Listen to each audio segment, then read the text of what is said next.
जय माता दी दोस्तों, आज मैं लेकर आई हूँ नवरात्रि के बारे में।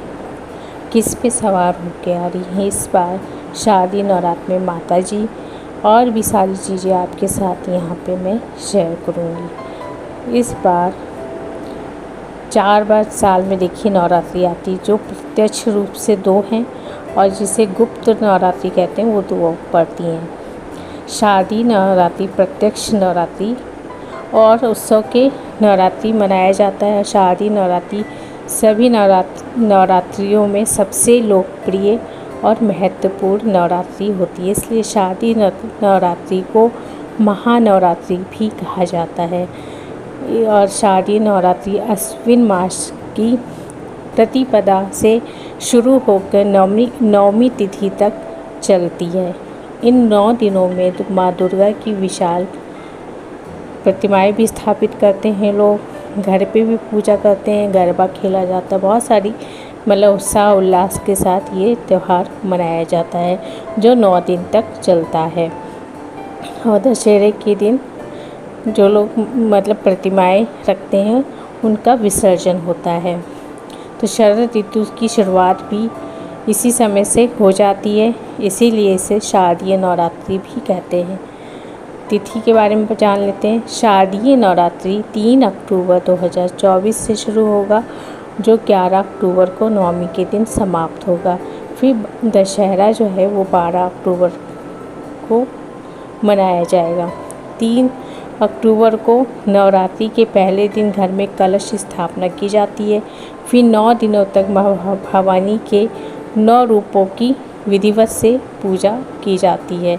शारदीय नवरात्रि अश्विन मास के शुक्ल पक्ष की प्रतिपदा तिथि से जो प्रारंभ हो रही है, वो प्रतिपदा तिथि का प्रारंभ रात के 12:08 से 4 अक्टूबर को रात 2:58 तक रहेगा। 3 अक्टूबर को घट स्थापना है, कलश स्थापना की जाएगी। शारदीय नवरात्रि 11 अक्टूबर को समाप्त होगी और 9 दिवसीय मना जाने वाला ये त्यौहार बहुत ही हर्षोल्लास के साथ मनाया जाता है। तो इस बार माँ पालकी पर सवार होके आएंगी। तो ऐसा माना, इसका जो अर्थ है शारदीय नवरात्र में माता की आगमन और प्रस्थान की जो सवारी जो होती है वो बहुत ही खास मानी जाती है। माता की सवारी भविष्य में होने वाली जो घटनाएं होती हैं उसको संकेत के रूप में सांकेतिक रूप में माना जाता है। नवरात्रि का आरंभ और समापन के दिन माता की जो सवारी प्रकट होती है, इस बार देवी दुर्गा गुरुवार को पालकी पर सवार होकर आ रही हैं।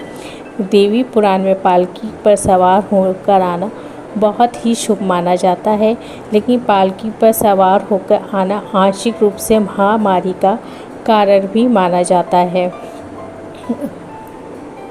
शारदीय नवरात्रि में नवरात्रि का जो पहला दिन होता है, माँ शैलपुत्री के स्वरूप की पूजा की जाती है, जो 3 अक्टूबर 2024 को मनाया जाएगा। और दूसरा है स्वरूप माँ का ब्रह्मचारिणी का, वो 4 अक्टूबर को। तीसरा जो स्वरूप माँ का है वो माँ चंद्रघंटा के रूप में मनाया जाएगा। और जो चौथा स्वरूप है माँ का, वो कुष्मांडा के रूप में पूजा की जाएगी। और जो 5वां है वो स्कंद माता के स्वरूप की पूजा की जाएगी। अगला है कात्यायनी माँ की पूजा की जाएगी। और जो 7वां स्वरूप है वो माँ कालरात्रि की पूजा की जाती है। 8वां स्वरूप सिद्धिदात्री के रूप में माँ के स्वरूप की पूजा की जाती है। जो 9वां दिन होता है, नवमी वाला दिन, उसमें माँ महागौरी के स्वरूप की पूजा की जाती है। तो ये 9 दिन माँ के अलग अलग स्वरूपों की पूजा करने का विधान होता है। दोस्तों, ये थी नवरात्रि के बारे में। वीडियो पसंद आए तो लाइक शेयर सब्सक्राइब कर लीजिएगा। मिलते हैं नेक्स्ट वीडियो में, तब तक के लिए धन्यवाद।